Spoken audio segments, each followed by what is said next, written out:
if this bottle, let's look at this one. Hey, I have two bottles. So one of them is totally full, and one of them I drank out of. Now the one that's totally full, imagine that this bottle is your heart, and it's completely full of dunya.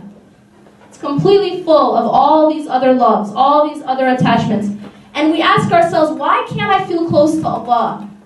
Why don't I feel close to Him? Well, your heart is already so full. It's so full of your love of money, and your love of power, and your love of status, and your love of people, and your love of how you look,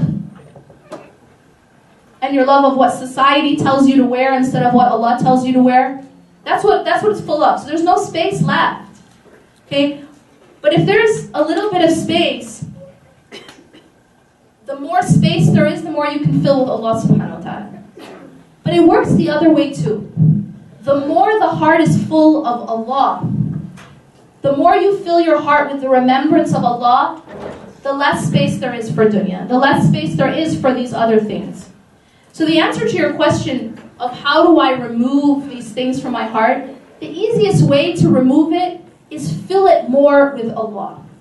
Just simply increasing your remembrance, increasing your time reflecting on the Quran, increasing your time really trying to work on your prayers, increasing your time making dua, increasing your time of istighfar and tawbah, repenting, increasing your time of just being with Allah in the last third of the night.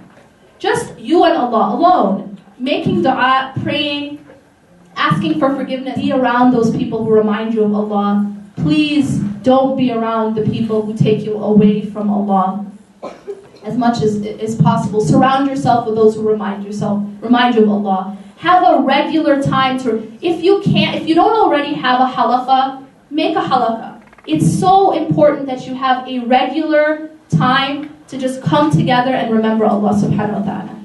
Once a week, come together, have a study circle, study a book. You don't necessarily have to have a sheikh or sheikha to do a halaqah. It's just a time of remembrance. Just come together and remember Allah subhanahu wa ta'ala. Read some Quran, read the translation, read some ahadith. Just remember Allah subhanahu wa ta'ala. Make it a consistent part of your life.